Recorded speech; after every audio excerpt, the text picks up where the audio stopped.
Merhaba arkadaşlar, örgü kanalıma hoş geldiniz.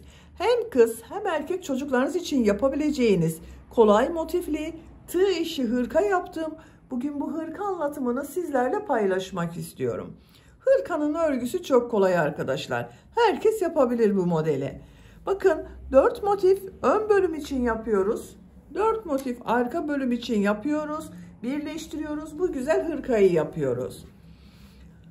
Önden düğmeli yaptım. Bakın şu şekilde 3 düğme iliği yaptım.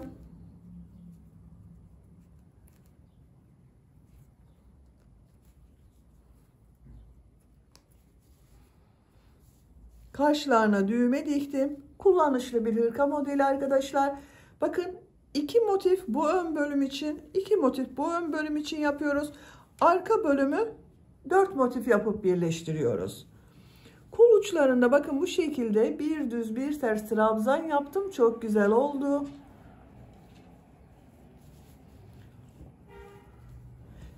Hırka örgüsünde iplik olarak sarı renkli iplik kullanmayı tercih ettim. Bakın bu renk bir sarı renk iplik, beyaz renk iplik ve bu renk bir yeşil iplik kullandım arkadaşlar. Siz tercihinize göre her marka iplik ve renklerini kullanarak yapabilirsiniz. Bu hırkayı her yaş çocuklarınız için yapabilirsiniz arkadaşlar. Ben bugün bu hırka anlatımını 6-12 ay arası çocuk için yapıyorum. Ölçülerini videonun sonunda ölçüyorum. Oraya bakabilirsiniz. Siz bu hırkayı yeni doğan bebek için yapabilirsiniz. 1, 2, 3, 4, 5 yaş her yaş çocuklarınız için yapabilirsiniz. Daha küçük yapmak istiyorsanız bu her bir motifi benim yaptığımdan bir sıra eksik yaparsanız daha küçük ölçüde hırka olur arkadaşlar. Bu her motifi benim yaptığımdan bir sıra fazla yaparsanız daha büyük ölçüde hırka yaparsınız. Bu şekilde motif sıralarını daha fazla yaparak daha büyük ölçüler elde edebilirsiniz. Tığ olarak 5 numara 3 milimetre tığ kullanıyorum. Elimin sıklığına göre bu tığı kullandım. Yumuşak bir örgü elde ettim. Sizin eliniz sıkıysa 3,5-4 milimetre tığlarla yaparsanız çok daha güzel olur arkadaşlar. Açık olarak bakalım. Görüntüsü bu şekilde. Bir günde örüp bitirebilirsiniz bu hırka modelini arkadaşlar. Dediğim gibi her renk iplik ile çok güzel oluyor. Farklı renkli iplikler kullanabilirsiniz. Pembe beyaz renkli de çok güzel oluyor. 3 düğmeyi söyledim. Bakın burada 3 düğme kullandım. Siz bunu tercihinize göre 4, 5, 6 düğmeli yapabilirsiniz. İplik tığı hazırlayalım. Hep birlikte bu kolay ve güzel tığ işi hırka örgüsüne başlayalım. Örgü kanalıma abone değilseniz abone olmayı unutmayın lütfen. Hepinize kolay gelsin. İyi çalışmalar. Sihirli halkayı bilmeyen arkadaşlar için gösteriyorum. Bakın şu şekilde ipliği tutuyorum. Parmağımın üzerine doladım. Parmağımın üzerinde olan bu halka oldu bakın. Buna tığ takıyorum. İplik aldım. Çektim. Bu halkayı parmağımdan çıkarıyorum. Zincir yaptım. Sağlamlaştırdım. 2 zincir yapıyorum. Tığ üzerine iplik alıyorum. Sihirli halka içine 16 trabzan yapıyorum.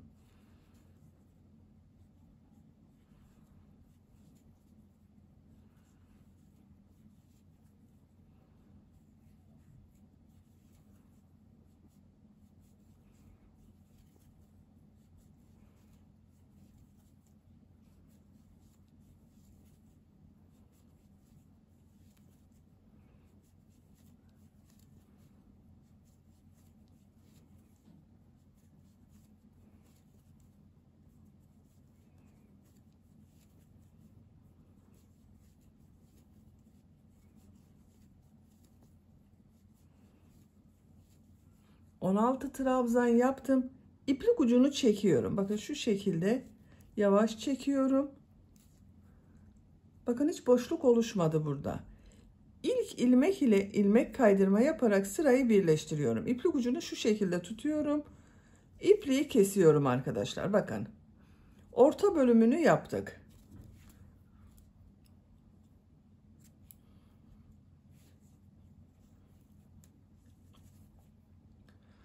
Sarı renkli iplik ile devam ediyorum.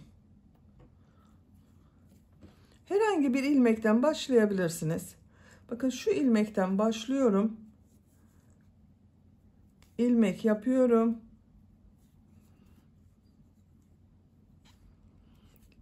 İki zincir yapıyorum. Tığ üzerine iplik alıyorum. Aynı ilmek içine bakın şu şekilde trabzan yapıyor gibi yaptım. İlmeği çekiyorum. Tığ üzerinde 2 ilmek var. Tekrar tığ üzerine iplik alıyorum. Aynı ilmeğe tığ takıyorum. İplik aldım. Tığ üzerinde 4 ilmek var. İkisini içinden çekiyorum. 3 ilmek kaldı bakın. Üçünü birlikte çekiyorum. Bir zincir yapıyorum. İkinci ilmeğe de aynı şekilde model yapıyorum. Elimi takip ederseniz daha iyi anlaşılır.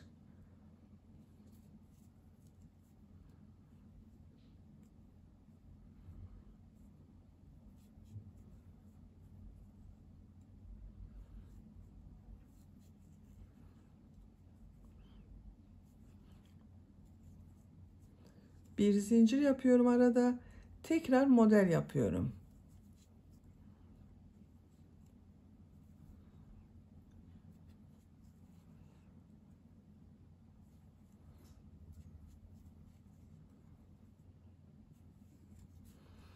Bir zincir yapıyorum. Model yapıyorum yine.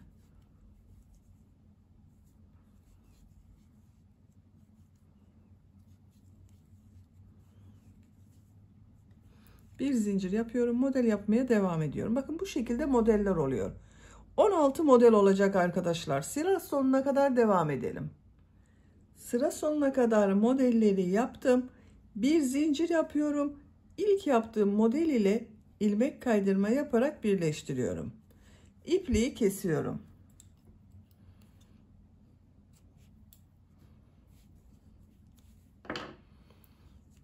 Bakın sayıyorum.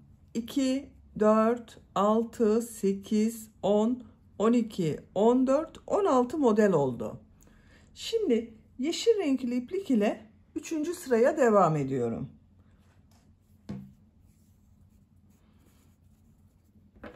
Yine herhangi bir ilmekten başlayabiliriz. Bakın bu model ortasında yaptığım boşluklar var. Bir zincir yaptım. Bundan bir ilmek yapıyorum. 2 zincir yapıyorum. Tığ üzerine iplik alıyorum. Bu modellerin aynısını yapacağız arkadaşlar. Bakın aynı modeli yapıyorum.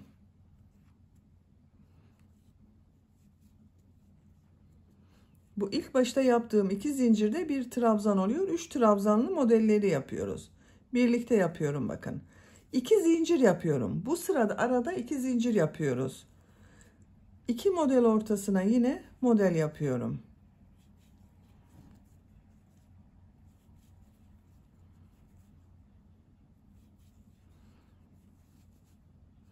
İki zincir yapıyorum.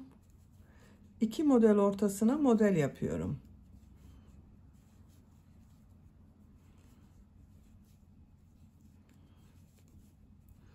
İki zincir yapıyorum. 2 model ortasına model yapıyorum. İplik ucunu da içinde tutuyorum bakın, kaybediyoruz.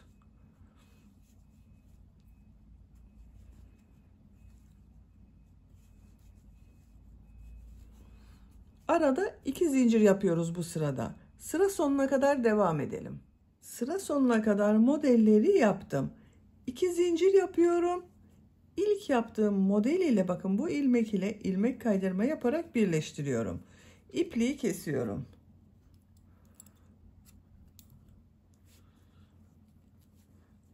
Üçüncü sırayı bitirdik. Bakın ilk sırada trabzan yaptım. İkinci ve üçüncü sırada modeller yaptım. İkinci sırada arada bir zincir yaptım. Üçüncü sırada arada 2 zincir yaptım. Buraya kadar bakın yuvarlak bir motif elde ettik. Dördüncü sıradayız. Dördüncü sıradan itibaren artık bu yuvarlak motifi kare motif, 4 köşesi olan bir motif yapacağız. Beyaz renkli iplik ile devam ediyorum.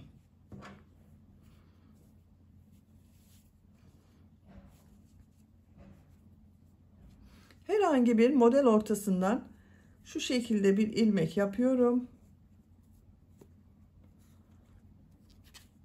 3 zincir yapıyorum. Köşeleri 4 köşe yapacağız. Köşeleri üçlü trabzan yapacağız. Arada yaptığım modelleri ikili trabzan yapıyorum. Bu ilk başta yaptığım üst zincirde bir üçlü trabzan oluyor. Bakın tığ üzerine bir defa iplik alıyorum. Aynı zincir üzerine 2 üçlü trabzan yapıyorum. 3 defa da çıkarıyorum bakın.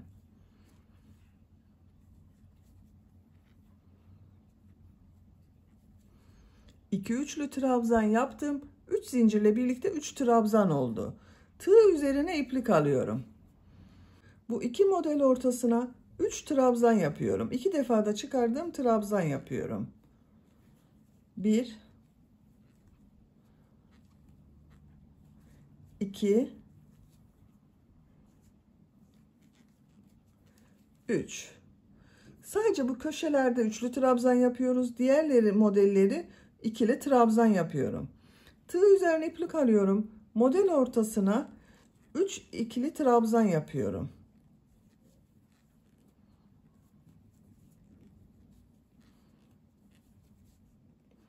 Tekrar tığ üzerine iplik alıyorum.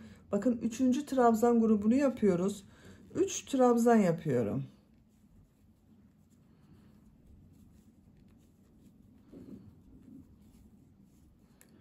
Köşeden sonra bakın 1 2 3 yere trabzan yaptım. Üçlü trabzanlar yaptım. Üçlü gruplar halinde bakın. Tekrar tığ üzerine bakın bir defa iplik alıyorum. Bu model arasına üçlü trabzan yapıyorum. 3 üçlü trabzan yapıyorum. 2 zincir yapıyorum. 3 üçlü trabzan yapıyorum.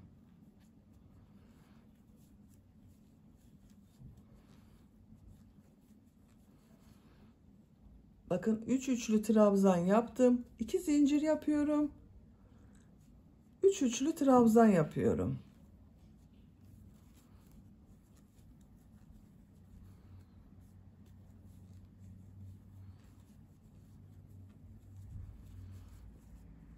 Bir, iki, üç. 2 zincir yaptım. 1, 2, 3. Üçlü trabzan yaptım. Bakın diğer köşeyi de yaptık. Bu ilk başta yaptığımız bir köşenin yarısı arkadaşlar. Sıra sonunda bunu tamamlayacağız. 3 üçlü trabzan, 2 zincir, 3 üçlü trabzan görüntüsü olacak.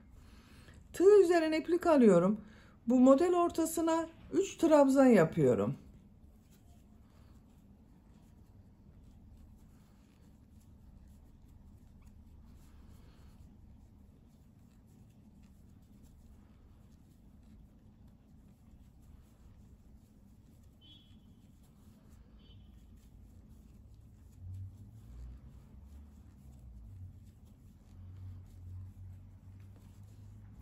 Bir, iki, üç tane bakın üçlü modelden yaptım. Tığ üzerine iplik alıyorum. Üçüncü köşeyi yapıyoruz. 3 üçlü trabzan, 2 zincir, 3 üçlü trabzan yapıyorum.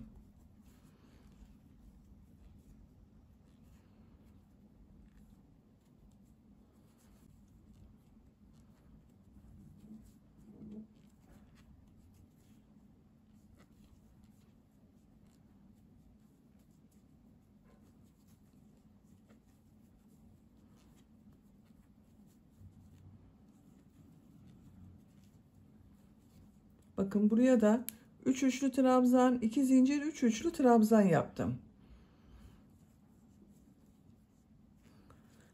Üçlü trabzan yapıyorum grup halinde, bakın normal trabzan yapıyorum bunları.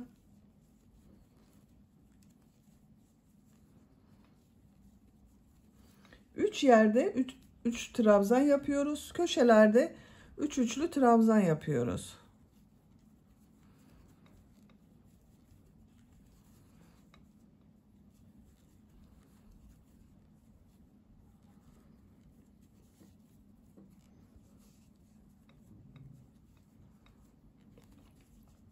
Bir, iki, üç grup yaptım. Tığ üzerine iplik alıyorum. Dördüncü köşeyi yapıyoruz arkadaşlar. 3 üçlü trabzan, 2 zincir, 3 üçlü trabzan yapıyorum.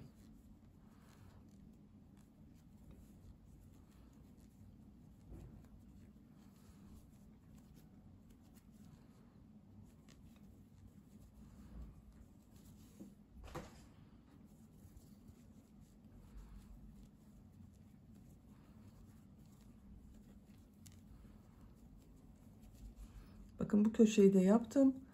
Bu 3 yere 3 tane trabzan yapıyorum.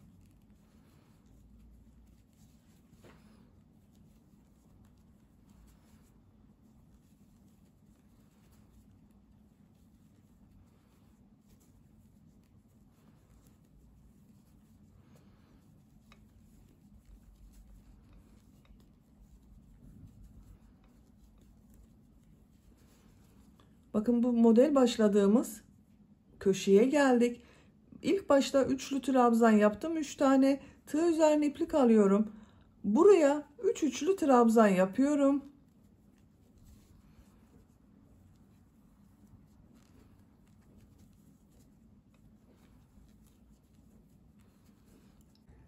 Tığ üzerine iplik alıyorum. Sıra başında yaptığım 3 zincirin bakın 3. zincire tığ takıyorum. İplik aldım. Hepsini içinden bir defa da çekiyorum. Son köşeyi yaptık. Beyaz renkli ipliği kesiyorum.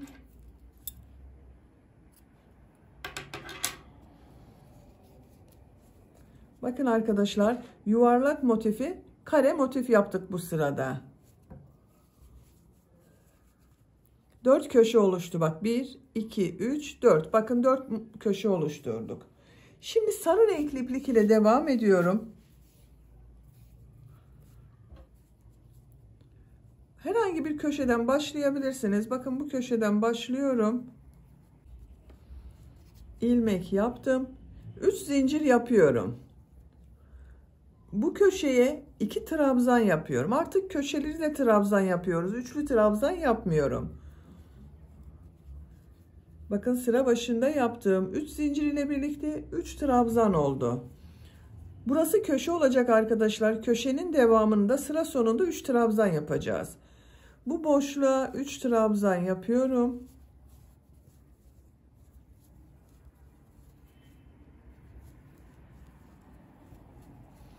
Boşluklara 3 trabzan yapıyoruz.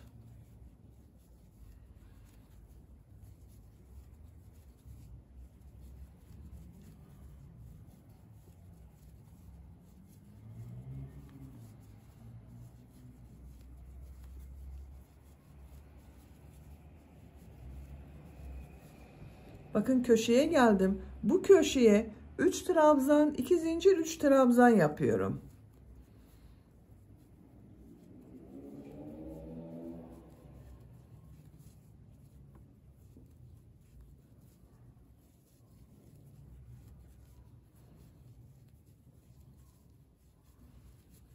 Üç trabzan, 2 zincir, 3 trabzan yaptım. Bakın köşeden sonra 1, 2, 3, 4 yerde 3 trabzan yaptık. Boşluklara yine 3 trabzan yapıyoruz. Bu şekilde devam edecek arkadaşlar. Köşelere 3 trabzan, 2 zincir, 3 trabzan yapalım. Diğer boşluklara 3 trabzan yaparak sıra sonuna kadar devam edelim. Sıra sonuna kadar tamamladım. Köşelerde 3 trabzan, 2 zincir, 3 trabzan yaptım. Son köşedeyim arkadaşlar. Bakın sıra başında 3 trabzan yaptık. Buraya 3 trabzan yapıyorum.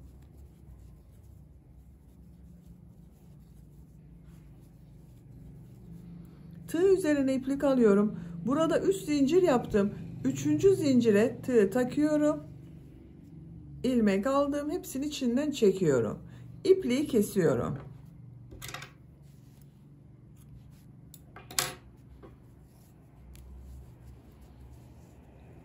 Bakın bu şekilde oldu. Beyaz renkli iplik ile devam ediyorum tekrar. Herhangi bir köşeden başlayabilirsiniz. İlmek yapıyorum.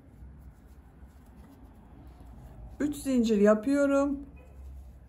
Trabzan yapıyorum. Bakın 2 trabzan yaptım. 3 zincir ile birlikte 3 trabzan oldu. 3 trabzan yapıyorum.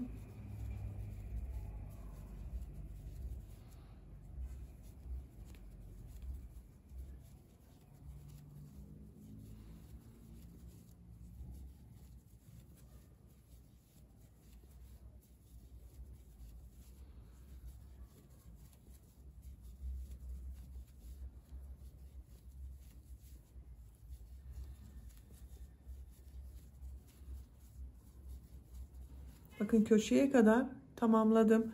Bu köşeye 3 trabzan, 2 zincir, 3 trabzan yapıyoruz.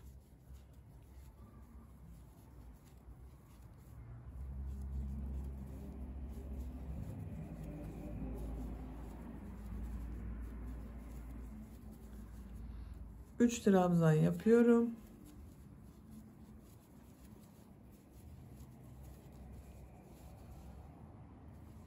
Sıra sonuna kadar devam edelim. Sıra sonuna kadar tamamladım. Sıra sonunda bakın son köşeyi de 3 trabzan yapıyorum. Tığ üzerine iplik alıyorum. Zincir ilmeğine tığ taktım. Hepsini birlikte çekiyorum. İpliği kesiyorum.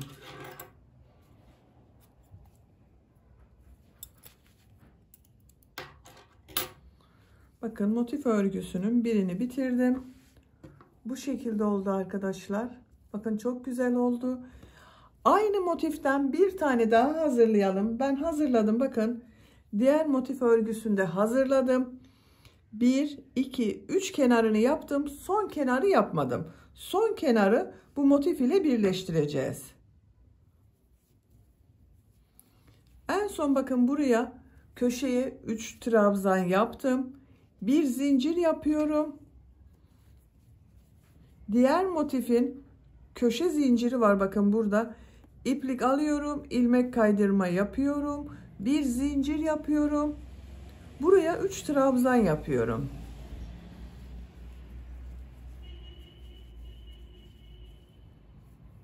Diğer motif ile bakın şu boşluğa tığ takıyorum. İlmek kaydırma yapıyorum. Tığ üzerine iplik alıyorum. 3 trabzan yapıyorum.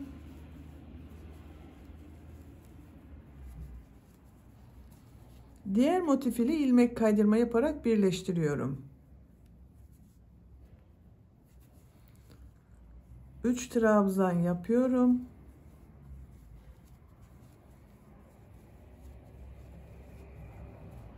Diğer motif ile ilmek kaydırma yapıyorum. 3 trabzan yapıyorum.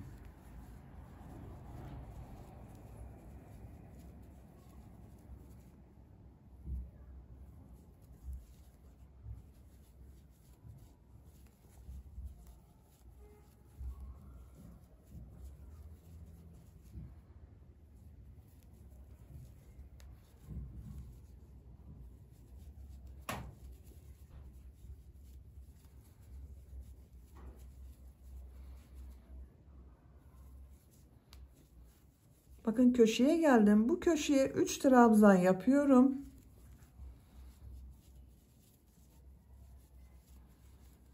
Bir zincir yapıyorum. Diğer köşe ile bakın şu şekilde ilmek kaydırma yapıyorum. Bir zincir yapıyorum. Sıra başında yaptığım 3 zincirin şu ilmeğe tığ takıyorum. İlmek kaydırma yapıyorum. İpliği kesiyorum.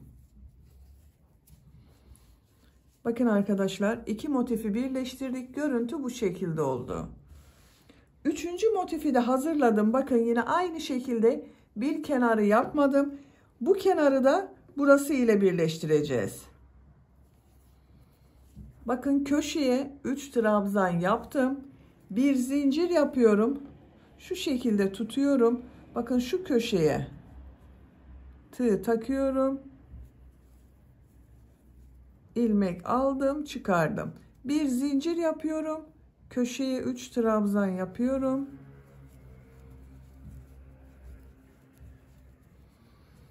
Motif ile birleştiriyorum. Bakın şöyle düzgün gelmesine dikkat edelim arkadaşlar. Şu şekilde birleştiriyoruz. 3 trabzan yapıyorum.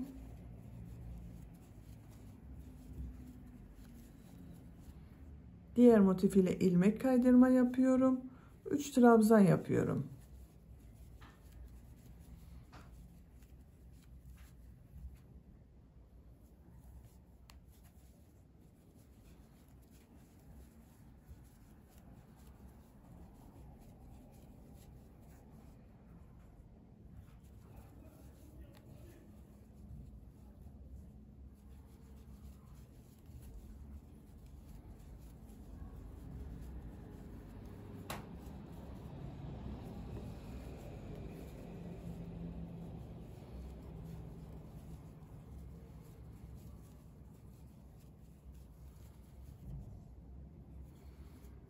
Bakın köşeye geldim yine. Buraya 3 trabzan yapıyorum. Bir zincir yapıyorum. Bakın bu iki köşeyi birleştirdiğim bir ilmek var. Şu ilmek ile birleştireceğiz.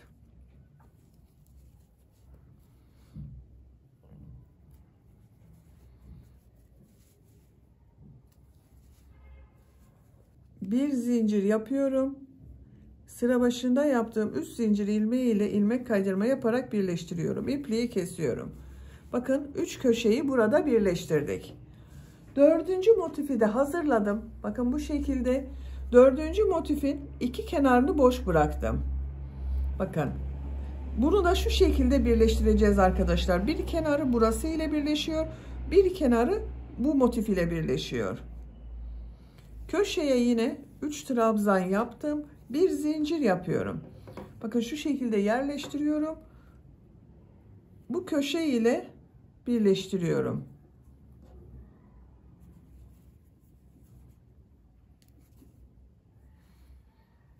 Buraya 3 trabzan yapıyorum.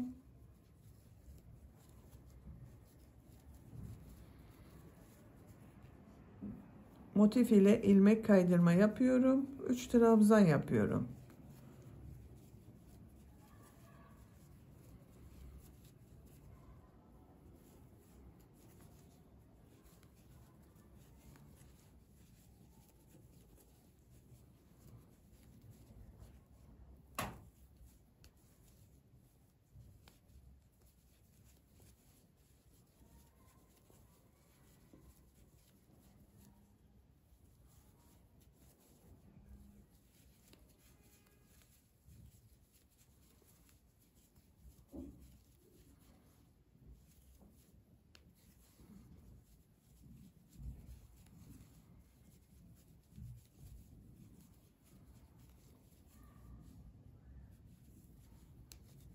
Bakın köşeye yapıyorum. Köşeye 3 trabzan yapıyorum. Bir zincir yapıyorum. Burada 3 köşeyi birleştirdiğim bir ilmek oluştu. Bakın burada. Bu ilmek ile birleştiriyorum.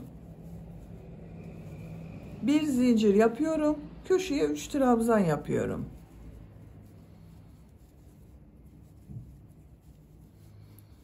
Bakın diğer motif ile bakın şu şekilde yerleştirerek bakarsanız daha iyi anlaşılır. Burası ile birleştireceğiz. Şuraya tığ takıyorum. İlmek kaydırma yapıyorum. 3 trabzan yapıyorum.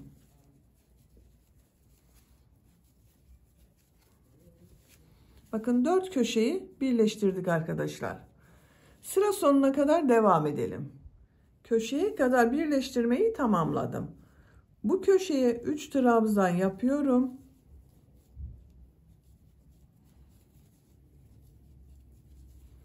Bir zincir yapıyorum. Diğer köşe ile birleştiriyorum. İlmek kaydırma yapıyorum. Bir zincir yapıyorum. Sıra başında yaptığım 3 zincir ilmeği ile ilmek kaydırma yapıyorum. İpliği kesiyorum.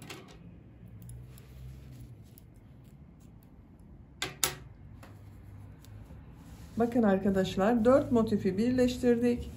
Bu şekilde oldu. Bakın çok güzel oldu. Şimdi bunun çevresinden bir sıra bu 3 trabzan yaptığımız gibi yapıyoruz.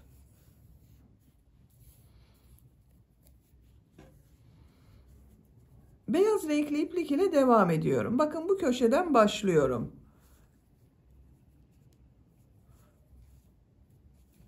İlmek yaptım, sağlamlaştırdım. 2 zincir yapıyorum. Buraya 2 trabzan yapıyorum.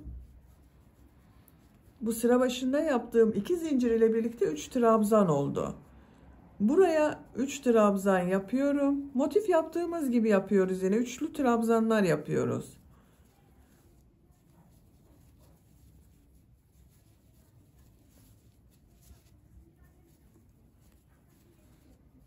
Bütün boşluklara 3 trabzan yapıyorum.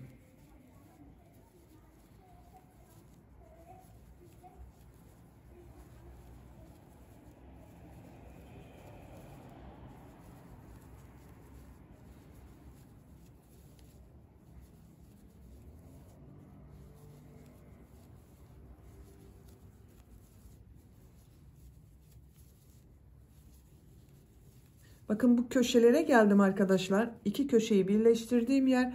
Buraya 3 trabzan yapıyorum. Buraya 3 trabzan yapıyorum.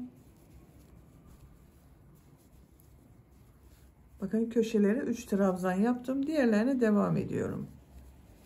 Köşeye kadar devam edelim. Köşeye kadar tamamladım. Buraya 3 trabzan, 2 zincir, 3 trabzan yapıyorum.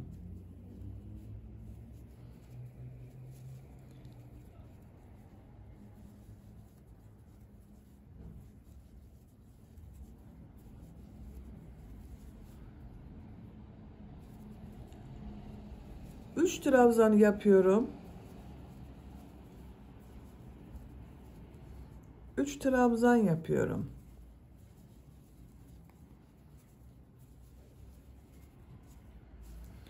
Köşelerde 3 trabzan, 2 zincir, 3 trabzan yapalım.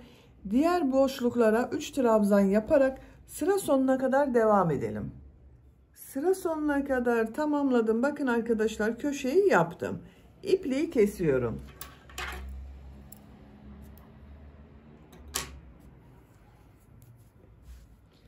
Sarı renkli iplik ile devam ediyorum. Siz isterseniz yine beyaz renkli iplik ile devam edebilirsiniz. Bu köşeden ilmek yapıyorum. 3 zincir yapıyorum. Buraya 2 trabzan yapıyorum. 3 zincir ile birlikte 3 trabzan oldu.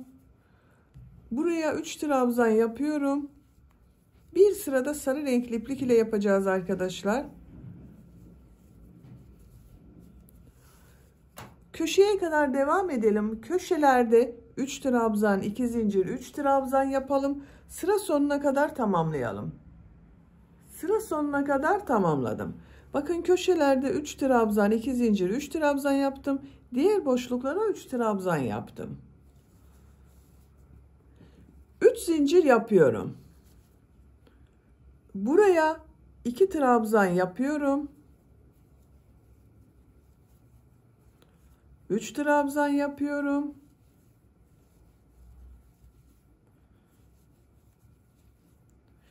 Sıra sonuna kadar devam edelim. Sıra sonuna kadar tamamladım. Köşeye 3 trabzan yapıyorum.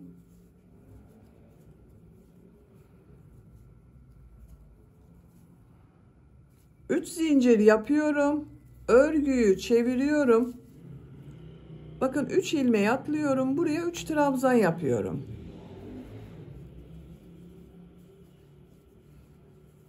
Üç trabzan yapıyorum.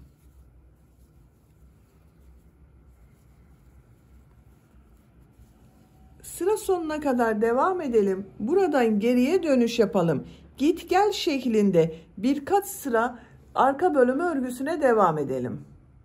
Arka bölümü örgüsünü bakın 6 sıra yaptım. 2, 4, 6.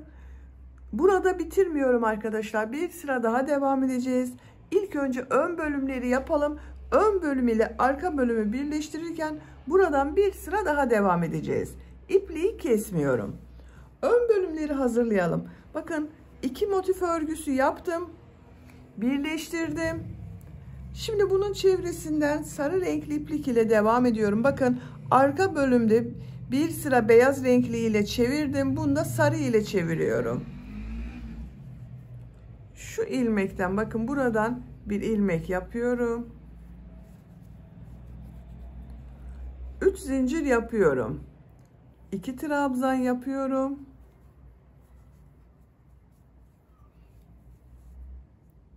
Buraya 3 trabzan yapıyorum.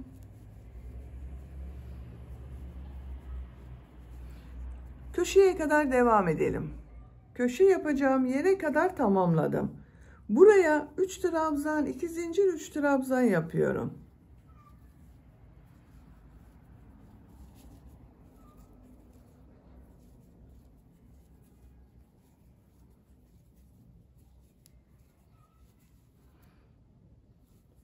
Üç trabzan yapıyorum.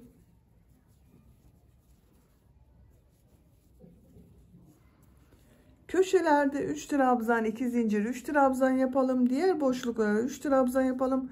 Sıra sonuna kadar devam edelim.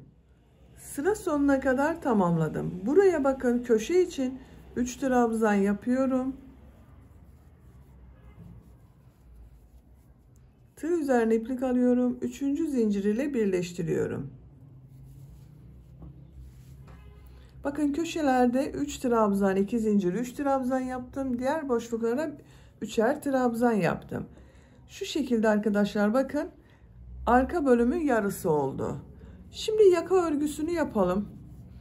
3 zincir yapıyorum. Buraya 2 trabzan yapıyorum. 3 trabzan yapıyorum.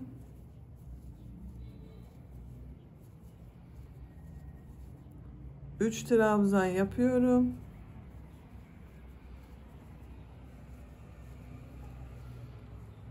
3 trabzan yapıyorum. Bakın 1, 2, 3, 4 yerde 3 trabzan yaptım. Şuraya bir trabzan yapıyorum. Buradan geriye dönüyorum arkadaşlar. 3 zincir yapıyorum. Örgüyü çeviriyorum. Bakın bu 4 ilmeği atlıyorum. Trabzanı ve 3 trabzanı atlıyorum. Buraya 3 trabzan yapıyorum.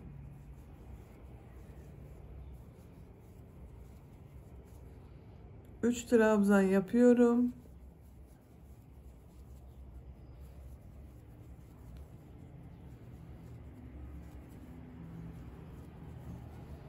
3 trabzan yapıyorum.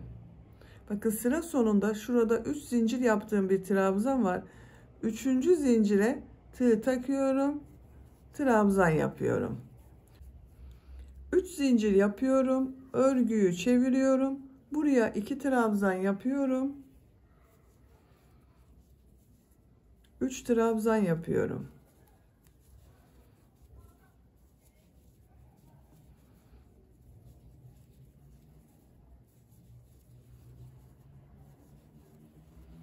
Sıra sonunda bakın 3 zincir yaparak dönüş yaptım. Buraya 3 trabzan yapıyorum. 3 zincir yapıyorum. Örgüyü çeviriyorum. 3 trabzan yapıyorum. Bakın şu şekilde olacak. Yakanın örgüsüne devam edelim. Yaka örgüsünü tamamladım. 1, 2, 3, 4, 5, 6, 7 sıra yaptım. Bakın şu şekilde arka bölümden bir sıra fazla görünüyor arkadaşlar. Şimdi diğer ön bölümü de hazırlayalım. Bakın diğer ön bölüm içinde birleştirdim. Çevresinden bir sıra sarı renkli iplik ile modelleri yaptım. Bakın bu ön bölümde de aynısını yaptım arkadaşlar. Şu şekilde görünüyor. Şimdi burada yaka örgüsünü yapacağız. En son bakın burada köşede bitirdim. İpliği kesiyorum. İpliği kestim arkadaşlar. Bakın yaka örgüsü burada kol tarafında, bunun da şurada olacak. Bu ön bölümünde burada olacak. Bunda bakın 1, 2, 3, 4 model yaptım. 5. model sırasına trabzan yaptım. Sayıyorum. Bakın kol tarafından sayıyorum.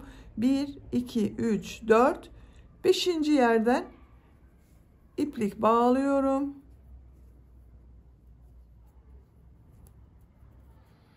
Buradan ilmek yapıyorum. 2 zincir yapıyorum. Tığ üzerine iplik alıyorum. Buraya 3 trabzan yapıyorum.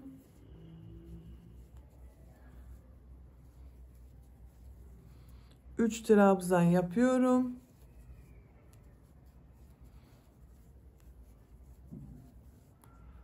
3 trabzan yapıyorum.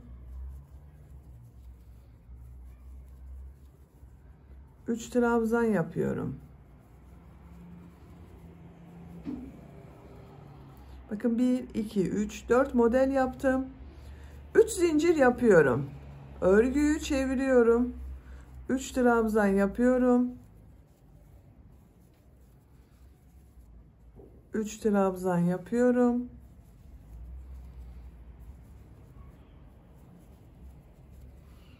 3 trabzan yapıyorum. Bakın sıra sonunda şuraya, şu ilmek üzerine bir trabzan yapıyorum. 3 zincir yapıyorum. Örgüyü çeviriyorum.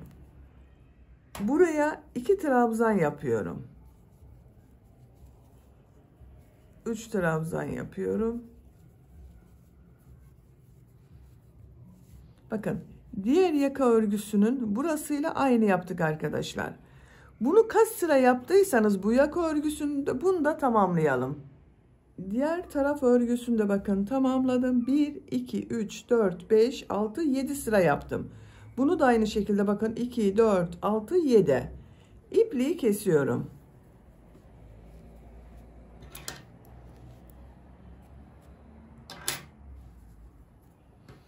Bakın arkadaşlar şu şekilde oldu yaka görüntüsü. Şimdi ön bölümleriyle arka bölümü birleştireceğiz. Bakın örgünün ters tarafı burası, buraya yerleştiriyorum arkadaşlar. Bakın şu şekilde ön bölümleri arka bölüm üzerine yerleştiriyorum. İplik bakın burada. Arka bölümde yaptığımız sırada iplik örgüsü burada. 2 zincir yapıyorum. Yaptığım bu 2 zinciri burada bakın 3 zincir yaparak bir trabzan yaptım. 3. zincire tığ takıyorum. İlmek kaydırma yapıyorum. Tığ üzerine iplik alıyorum. Bakın şuraya 3 trabzan yapıyorum. Arka bölüme devam ediyoruz arkadaşlar.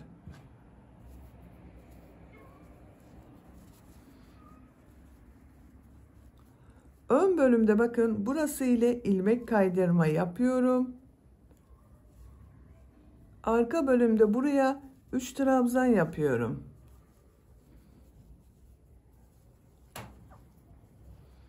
Ön bölümde buraya ilmek kaydırma yapıyorum. 3 trabzan yapıyorum.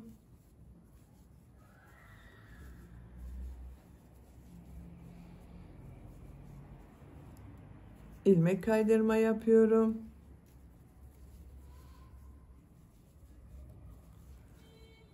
Üç trabzan yapıyorum. Bakın burada 3 trabzan yaptığım var. Bu 3. trabzan üzerine ilmek kaydırma yapıyorum.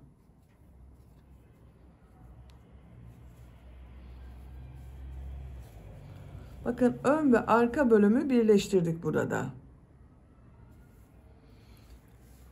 Arka bölümde devam ediyorum. Buraya da diğer ön bölümü birleştireceğiz arkadaşlar. Tığ üzerine iplik alıyorum. 3 trabzan yapıyorum. 3 trabzan yapıyorum.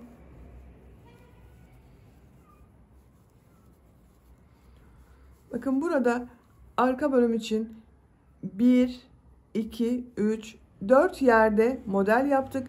Burada da 1, 2, 3, 4 yer. Buraya kadar devam edelim.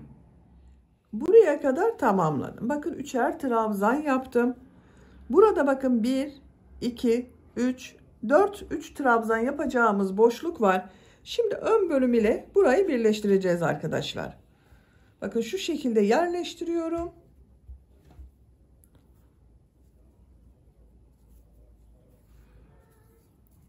En son bakın buraya 3 trabzan yaptım. Ön bölümün burada bakın 3 zincir yaparak yaptığım bir trabzan var. Bununla ilmek kaydırma yaparak sırayı birleştiriyorum. Tığ üzerine iplik alıyorum. Buraya 3 trabzan yapıyorum. Bakın arka bölüme 3 trabzan yapıyorum. Bu boşluk ile ilmek kaydırma yaparak birleştiriyorum. 3 trabzan yapıyorum.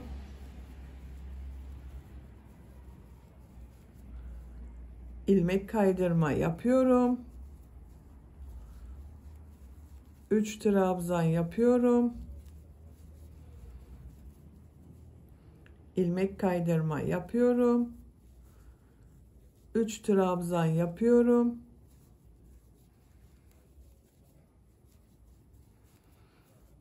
İlmek kaydırma yapıyorum. Bakın buraya bir trabzan yapıyorum en son. ipliği kesiyorum. Bakın arkadaşlar, ön ve arka bölümü omuz bölümünden bu şekilde birleştirdik. Şimdi yan bölümleri birleştireceğiz. Kol bölümlerini işaret yapıyorum. Bakın buradan sayıyorum. Uç bölümden sayıyorum. 2, 4, 6, 8, 10, 12, 14, 16, 18, 20, 22. sıraya işaret yapıyorum. Bakın şu şekilde bakarsanız şurası kol olacak arkadaşlar. Arka bölümden de sayıyorum. Bakın 1, 2, 4, 6, 8, 10, 12, 14, 16, 18, 20, 22. İşaret yapıyorum. Diğer taraftan da aynı şekilde işaret yapıyorum. 2, 4, 6, 8, 10, 12, 14, 16, 18, 20, 22. 22. sıraya işaret yaptım. 2, 4, 6, 8, 10, 12, 14, 16, 18, 20, 22. sıraya işaret yapıyorum. Bakın kol bölümlerini işaret yaptık. Siz daha dar olsun istiyorsanız bakın buradan başlayabilirsiniz arkadaşlar.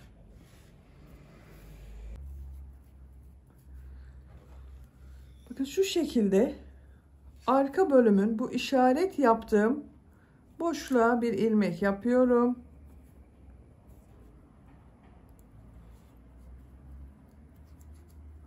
Üç zincir yapıyorum. Buraya 2 trabzan yapıyorum. 3 zincir ile birlikte bakın 3 trabzan oldu. Her boşluğa 3 trabzan yapıyorum.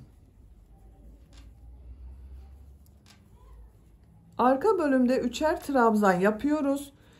Ön bölümü yaparken arka bölümüyle birleştireceğiz arkadaşlar.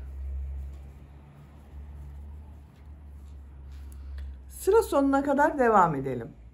Sıra sonuna kadar tamamladım. Bu köşeye 3 trabzan yapıyorum.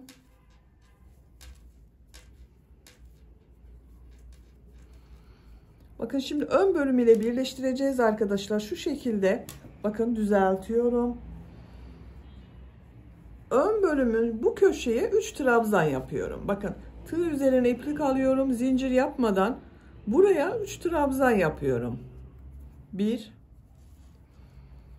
2, 3.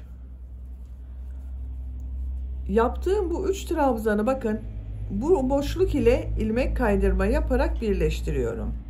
Ön ve arka bölümü bu sırada birleştiriyoruz. Tığ üzerine iplik alıyorum. Buraya 3 trabzan yapıyorum.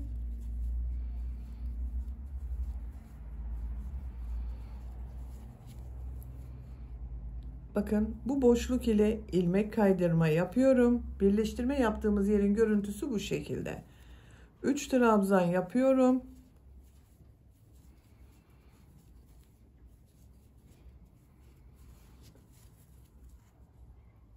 Boşluk ile bakın ilmek kaydırma yapıyorum. 3 trabzan yapıyorum.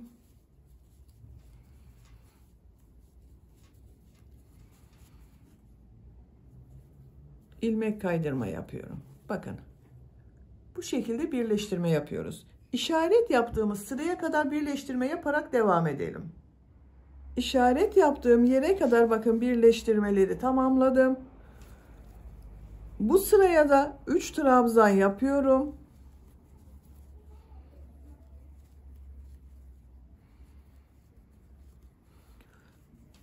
Bakın burada 3 zincir yaparak bir trabzan yaptım. Bunun 3.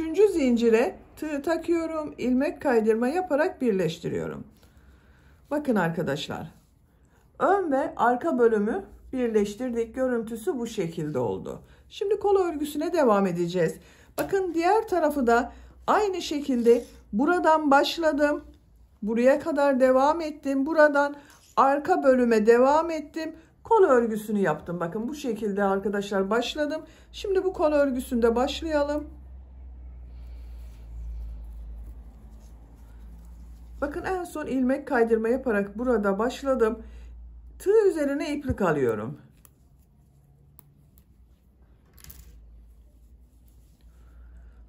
Bakın bu 3 ilmeği atlıyorum şuraya. Bakın buraya yapmıyorum. Şuraya 3 trabzan yapıyorum.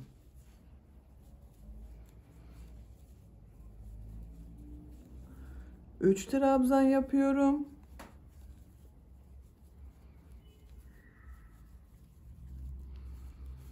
Bakın ön bölümün devamı gibi oluyor arkadaşlar. Üçer trabzan yaparak sıra sonuna kadar devam edelim. Sıra sonuna kadar tamamladım. Bakın buraya 3 trabzan yaptım. Bu 3 ilmeği atlıyorum. Bakın yan bölümleri birleştirdiğimiz şu boşluğa tığ takıyorum. İlmek kaydırma yaparak birleştiriyorum.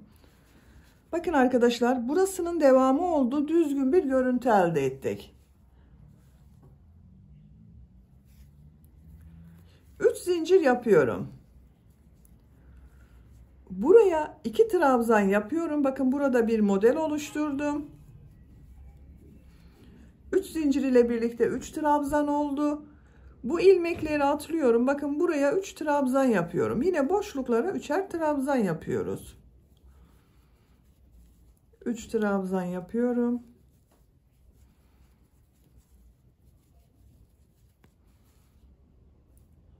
Sıra sonuna kadar devam edelim.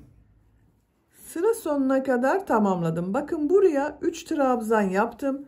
Sıra başında yaptım. Bakın 3 zincir var. Bu 3 zincirin 3. zincire tığ takıyorum. İlmek kaydırma yaparak birleştiriyorum. Bakın kol örgüsünün görüntüsü bu şekilde arkadaşlar. 3 zincir yapıyorum. Örgüyü çeviriyorum. Kol örgüsünde de örgüyü çevirerek örüyoruz arkadaşlar. Çevirmeden örerseniz bakın bu şekilde yuvarlak olarak devam ederseniz bu birleştirme yaptığımız yerin görüntüsünde kayma oluşacaktır. Buraya kadar kayma oluşur kol bitesiye kadar. O kaymayı önlemek için her sıra sonunda örgüyü çevirerek örelim. Bakın bu sırada örgüyü düz ördüm. Örgüyü çevirdiğim zaman bakın bu sırada örgünün ters tarafından örüyorum. Tığ üzerine iplik alıyorum. Buraya 2 trabzan yapıyorum. Bu yaptığım 3 zincir de bir trabzan oluyor. Bununla birlikte 3 trabzan oldu. 3 trabzan yapıyorum. Bakın örgünün ters tarafından devam ediyoruz. 3 trabzan yapıyorum. Sıra sonuna kadar devam edelim. Sıra sonuna kadar tamamladım. Bakın buraya 3 trabzan yaptım. İlk ilmek ile ilmek kaydırma yaparak birleştiriyorum. 3 zincir yapıyorum. Örgüyü çeviriyorum. Bakın örgünün düz tarafından devam ediyoruz. Buraya 2 trabzan yapıyorum. 3 trabzan yapıyorum. 3 trabzan yapıyorum.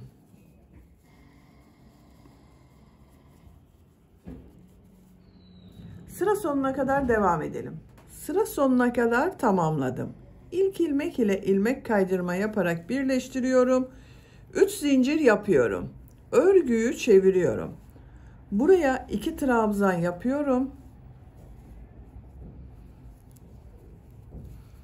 3 trabzan yapıyorum.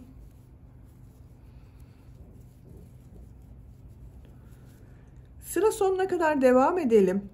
İlmek kaydırma yaparak birleştirelim. Üst zincir yapıp örgüyü çevirelim. Bu şekilde kol örgüsüne devam edelim. Yapacak olduğunuz çocuğun büyüklüğüne göre kol örgüsünü tamamlayalım. Kol örgüsünü yapacağım ölçüye göre tamamladım. Bakın bu kol bölümünü başladığım sıradan sayıyorum. 2, 4, 6, 8, 10, 12, 14, 16, 18, 20 sıra yaptım.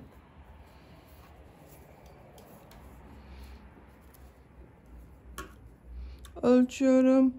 15 santimetre kol yüksekliği yaptım. Burada bitirmiyorum arkadaşlar. Bakın diğer kol örgüsünü ben tamamladım.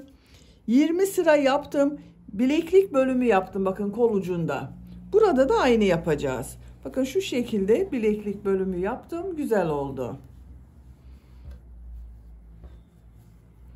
İpliği kesmedim arkadaşlar. Bakın çok geniş bir kol var burada. Siz isterseniz bu şekilde devam edebilirsiniz. Ama ben bir sıra sık iğne yaparak arada kesmeler yapacağız. Ve biraz dar olacak. Bir zincir yapıyorum. Bakın örgünün düz tarafından ilk ilmeğe sık iğne yapıyorum. Bakın şu şekilde 1 2 ilmek var. Şunu şu şekilde 2 ilmeğe birlikte takıyorum. Bir sık iğne yapıyorum. Bakın 2 ilmekten bir sık iğne yaptım. 3 sık iğne yapıyorum. 1 2 3. Bakın bu 2 ilmeği şu şekilde tığ takıyorum. Bir sık iğne yapıyorum. 3 sık iğne yapıyorum.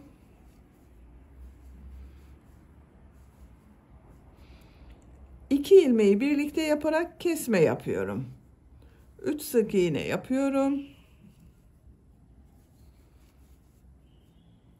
2 ilmeği kesme yapıyorum. Sıra sonuna kadar devam edelim. Sıra sonuna kadar tamamladım. İlk ilmek ile ilmek kaydırma yaparak birleştiriyorum. Bakın bu sırada sık iğne yaptım.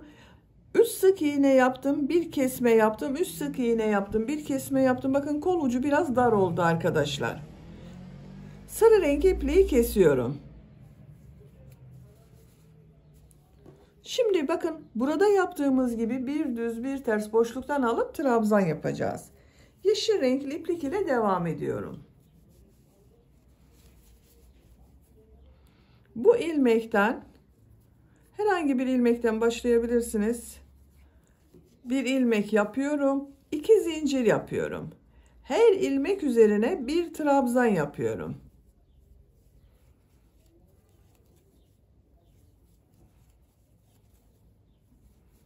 Eksiltme veya arttırma yapmıyorum bakın. Sıra sonuna kadar devam edelim. Sıra sonuna kadar trabzan yaparak tamamladım. İlk ilmek ile ilmek kaydırma yaparak sırayı birleştiriyorum. Bakın bir sıra trabzan sırası yaptım. Bu sırada yaptığım bu trabzanları bir düz bir ters boşluktan alarak trabzan yapıyoruz. Bu şekilde bir görüntü elde edeceğiz. 2 zincir yapıyorum. İlk trabzan düz taraftan boşluktan alıp trabzan yapıyorum. Ters taraftan boşluktan alıp trabzan yapıyorum. Bakın şu şekilde tığ boşluğa takıyorum, trabzan yapıyorum.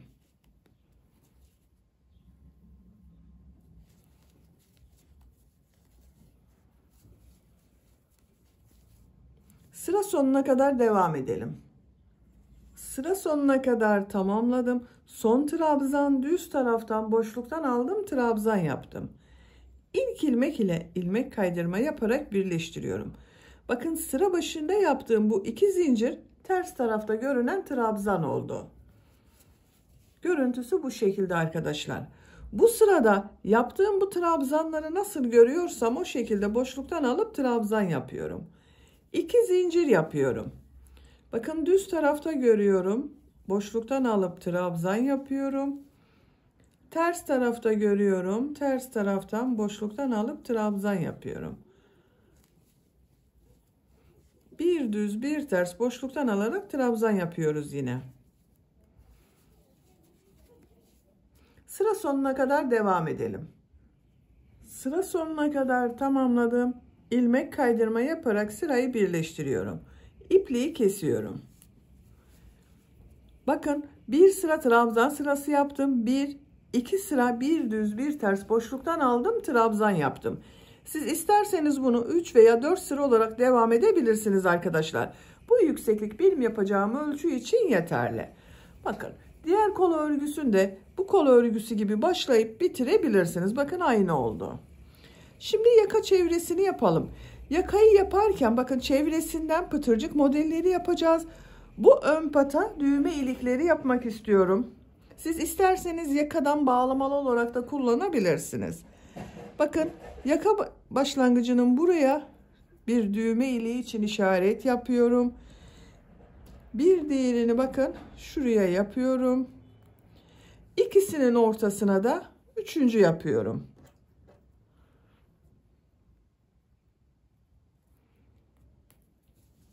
1, 2, 3 düğme iliği için işaret yaptım. Siz tercihinize göre bunu 4, 5, 6 düğmeli yapabilirsiniz. Ben bugün 3 düğme iliği yapmayı tercih ediyorum. Omuz örgüsünün bakın buradan başlıyorum. Yeşil renkli iplik ile devam ediyorum. Şuradan bir ilmek yapıyorum.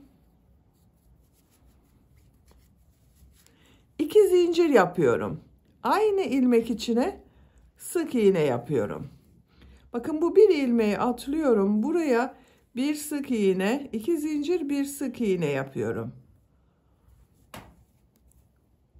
Aynı ilmek içine bir sık iğne yapıyoruz. 2 zincir yapıyoruz, bir sık iğne yapıyoruz.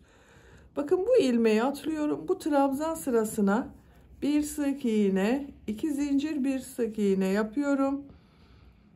Bu ilmeği atlıyorum. Buraya bir sık iğne, 2 zincir, bir sık iğne yapıyorum. Bakın burayı atlıyorum. Bu ilmeğe bir sık iğne, 2 zincir, bir sık iğne yapıyorum. Bu ilmeği atlıyorum. Buraya bir sık iğne, 2 zincir, bir sık iğne yapıyorum. Bakın bu ilmeği atlıyorum. Şuraya bir sık iğne, 2 zincir, bir sık iğne yapıyorum. Bakın burada bir yuvarlak görüntü elde ettik. Bir sık iğne, 2 zincir, bir sık iğne yapıyorum. Bu şekilde pıtırcık modelleri yapıyoruz. Düğme iliği yapacağımız buraya kadar pıtırcık modeli yaparak devam edelim. İşaret yaptığım ilmeğe kadar pıtırcık modellerini tamamladım. Bakın bu şekilde oldu arkadaşlar. Bu işaret yaptığımız yerlere düğme ilikleri yapacağız. Bu bir ilmeği atlıyorum. Bu ilmek içine bir sık iğne yapıyorum. Düğme iliği için 8 zincir yapıyorum.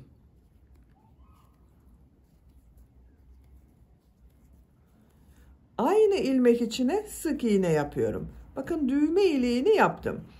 Bu zincir sayısı yapacak olduğunuz düğmenin büyüklüğüne göre değişir arkadaşlar. Ben bugün bu şekilde bakın bir düğme dikiyorum. Şu şekilde yaptığım düğme iliğinin içinden geçiriyorum. Oluyorsa tamamdır. Bir ilmek atlıyorum. Bir sık iğne, 2 zincir, bir sık iğne yapıyorum. Bir ilmek atlıyorum. Bir sık iğne, 2 zincir, bir sık iğne yapıyorum. Bir ilmek atlıyorum. Bir sık iğne, 2 zincir, bir sık iğne yapıyorum. Bir ilmek atlıyorum. Bir sık iğne, 2 zincir, bir sık iğne yapıyorum. Bakın buraya yine düğme iliği yapacağız. Buraya kadar 1, 2, 3, 4 pıtırcık modeli yaptım. Bir ilmek atlıyorum. Bu ilmek içine bir sık iğne yapıyorum. Düğme iliği için 8 zincir yapıyorum.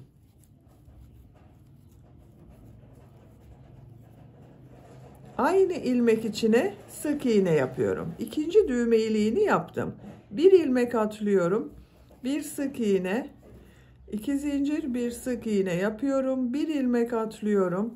Bir sık iğne, 2 zincir, bir sık iğne yapıyorum. Bir ilmek atlıyorum. Bir sık iğne, 2 zincir, bir sık iğne yapıyorum. Bir ilmek atlıyorum. Bir sık iğne, 2 zincir, bir sık iğne yapıyorum. Bakın bu iki düğme iliği arasında 1, 2, 3, 4 pıtırcık modeli yaptım. Burada da aynı oldu arkadaşlar. 1, 2, 3, 4. Eşit olmasına dikkat ederseniz görüntü olarak daha düzgün olur. Bir ilmek atlıyorum. Bu ilmeğe bir sık iğne yapıyorum. Düğme iliği için 8 zincir yapıyorum. Aynı ilmek içine sık iğne yapıyorum. Üçüncü düğme iliğinde yaptım. Bir ilmek atlıyorum. Bir sık iğne, 2 zincir, bir sık iğne yapıyorum. Bir ilmek atlıyorum. Bir sık iğne, 2 zincir, bir sık iğne yapıyorum. Bakın düğme iliklerini yaptım. Sıra sonuna kadar devam edelim. Sıra sonuna kadar tamamladım. Bakın son pıtırcık modelini ilk ilmek ile ilmek kaydırma yaparak birleştiriyorum. İpliği kesiyorum. Bakın yaka çevresinde pıtırcık modelleri yaptık. Buraya düğme ilikleri yaptım arkadaşlar. Bakın çok güzel oldu. hırka örgüsünü bitirdim. Bakın kol uçları da çok güzel oldu.